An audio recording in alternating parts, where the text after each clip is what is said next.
What are internal controls? What is the purpose of internal controls? Controls are processes that are going to guide or force people to do what we want them to do. Controls are required at every level, every day, everywhere. Where there's a risk or an objective, there's going to be a control.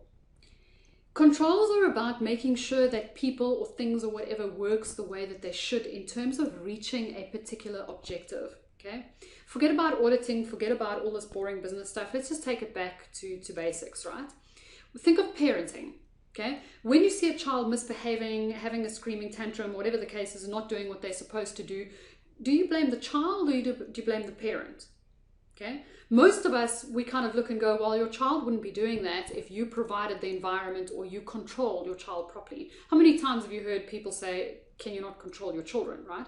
Because we understand that that child, that baby, doesn't necessarily know what it should and shouldn't be doing, what's best for it. Therefore, the parents are there to guide, control, force the kid to do what they're supposed to be doing, whatever that means, okay? Whatever their process is. Now, different parents will use different processes. Some parents will allow their kids to carry on screaming until eventually they run out of breath and they realize that this is just not going to work. Some parents will shout at their kids. Some parents will hit their kids. Some parents will talk to their kids and just keep talking until they eventually understand why this is bad behavior, whatever the case is.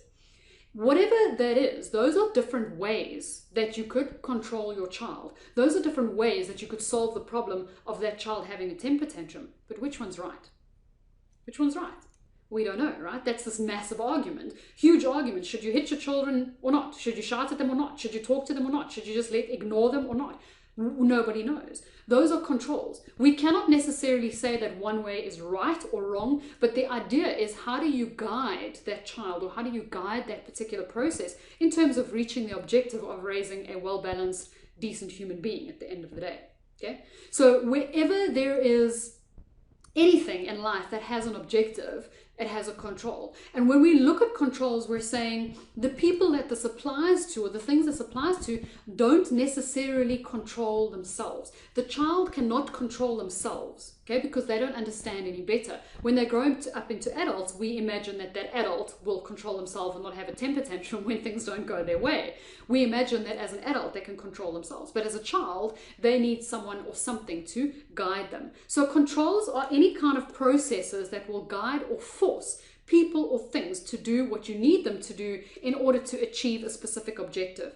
In that case, it's very important that we then understand the objective, right?